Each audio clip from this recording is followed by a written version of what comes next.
दोस्तों, आज के युग में कई युवा लिव इन रिलेशनशिप में रहते हैं। अब ऐसे में उनके मन में विचार आता है कि शादी से पहले उन्हें संबंध बनाना चाहिए अथवा नहीं। क्या हिंदू या कोई और धर्म उन्हें इस बात की अनुमति देता है? और यदि मान लीजिए कि कोई संबंध बना भी लेता है तो उसके बाद क्या होगा?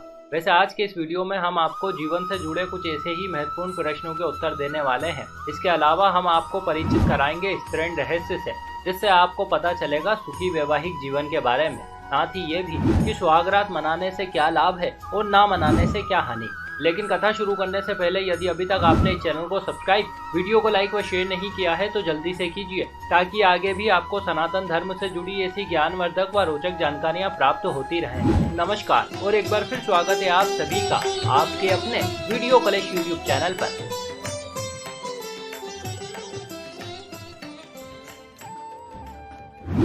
दोस्तों, हिंदू धर्म में मनुष्य के जन्म से लेकर उसकी मृत्यु तक 16 संस्कार किए जाते हैं। इनमें कुछ संस्कार शिशु के जन्म से पूर्व ही कर दिए जाते हैं, जबकि कुछ जन्म के समय और कुछ मृत्यु उपरांत। इन्हीं 16 संस्कारों में से एक है विवाह संस्कार। हालांकि विवाह के लगभग 8 प्रकार है, लेकिन जो विवाह आज हम देखते हैं वो ब्रह्म विवाह कहलाता है। प्राचीन काल से लेकर अब तक ज्यादातर हिंदू इसी रीति से विवाह करते आए हैं। इसके अंतर्गत पिता कन्या के लिए योग्य वर ढूंढता है, फिर उसके साथ धार्मिक रीति रिवाजों के अनुसार अपनी पुत्री का विवाह कर कन्यादान कर देता है। तत्पश्चात वर वधू को अपने घर लेकर आता है। फिर बारी आती है सुहागरात की, जिसके अंतर्गत पति पत्नी शारीरिक तौर पर एक दूसरे से मिलते हैं। इस दौरान नवयुगल को ऐसी अद्भुत अनुभूति होती है जो उन्होंने पहले कभी अनुभव नहीं की होती है। इसी शारीरिक मिलन से मन का जुड़ाव हो जाता है, और जब मन मिलते हैं तो जन्म होता है प्रेम का।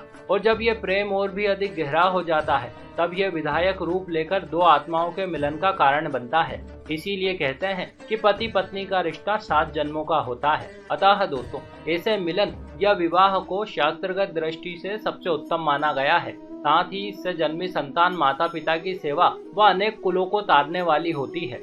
जो मनुष्य इन संस्कारों के अनुसार अपना जीवन जीता है वो सदैव बिना किसी उलझन के जीवन के तमाम सुखों को आनंद पूर्वक भोगता है। इसी कारणवश हिंदू धर्म शादी से पहले संबंध बनाने के लिए मना करता है। चलिए अब जानते हैं कि यदि कोई युगल शादी से पहले संबंध बना लेता है तो इसके क्या परिणाम होते हैं। तो दोस्तों, हिंदू धर्म में शादी के पहले संभोग की सख्त मनाही है। शास्त्रों में इसे पाप की संज्ञा दी गई है। कहते हैं यदि कोई पुरुष विवाह किए बिना किसी कन्या के कौमार्य को भंग करता है तो इसके लिए उसे अनंत काल तक नर्क में सड़ना पड़ता है। इतना ही नहीं बल्कि ऐसे व्यक्ति का दाम्पत्य जीवन भी दुख भरा होता है। लेकिन दोस्तों, आज का मनुष्य स्वर्ग नर्क या पाप पुण्य जैसी बातों में कहाँ विश्वास करता है। वर्तमान में हमें कई ऐसे प्रेमी युगल देखने को मिल जाते हैं जो संभोग का आनंद लेने के लिए विवाह तक की प्रतीक्षा नहीं करते। वो तुरंत ही विषय वासनाओं की पूर्ति कर लेना चाहते हैं। उन्हें इनमें कुछ गलत भी नहीं लगता और कुछ हद तक उनकी ये बात सही भी मालूम पड़ती है, क्योंकि ऊपर से देखने पर इसमें खोने जैसा कुछ दिखाई भी नहीं पड़ता। किंतु जब हम बहुत सूक्ष्म रूप से देखते हैं तो हमें पता चलता है कि इससे पुरुष व स्त्री दोनों को ही भारी क्षति का सामना करना पड़ता है।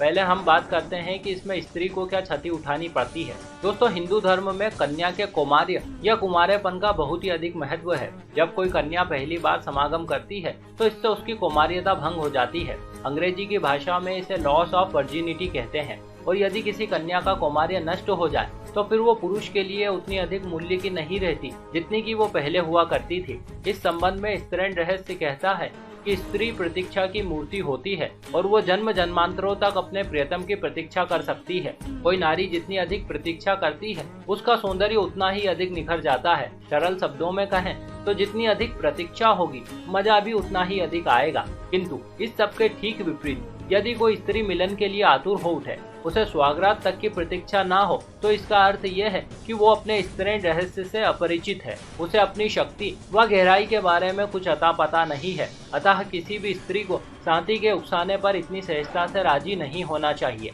चलिए अब बात करते हैं पुरुषों की। दोस्तों, स्त्रियों की तुलना में पुरुषों के लिए कौमार्यता का कोई महत्व नहीं है। वो जितनी बार चाहे समागम कर सकता है। शारीरिक तौर पर इससे उसे स्त्री जितनी क्षति नहीं उठानी पड़ती, किंतु फिर भी उसे कुछ अलग अर्थों में हानि होती है। इसमें सबसे पहली हानि तो यह है कि जब कोई पुरुष चोरी छुपे संबंध बनाता है तो इससे उसके मन में बेचैनी रहती है। इस सब में उसे उतना आनंद नहीं आता जितना कि पूर्ण वेद या विधायक ढंग से समागम करने पर आता है। दूसरी बात यह है कि यदि वो विवाह के पहले संबंध बनाने की इच्छा करता है तो ऐसा वो बहुत से बहुत केवल 1 या 2 बार ही कर पाता है और इससे ज्यादा ज्यादा के लिए ना तो उसका साथी राजी होगा और ना ही समाज का बंधन उसे इसकी स्वतंत्रता देगा। अब ऐसे में इतने कम व बेचैनी में बनाए गए संबंधों के बाद अतृप्ति का अनुभव होता है, और यदि साथी साथ ना हो तो वेदना की तड़प आपको कितना परेशान कर सकती है, इस बात को शब्दों में बयां करना संभव नहीं। इसके अलावा दोस्तों, कुछ हानियां ऐसी होती है जो स्त्री व पुरुष दोनों के लिए ही पीड़ादायक है। जैसे शादी हो गई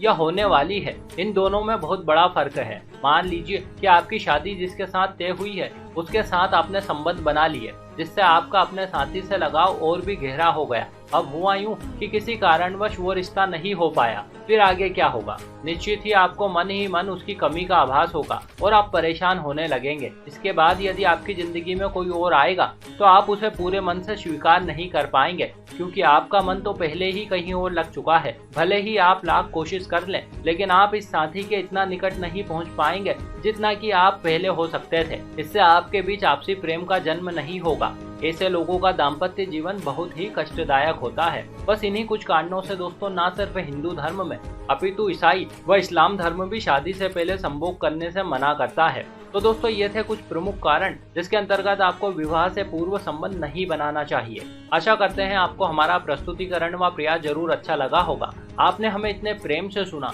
इस सब के लिए आपका बहुत बहुत आभार। मिलते हैं अगले वीडियो में।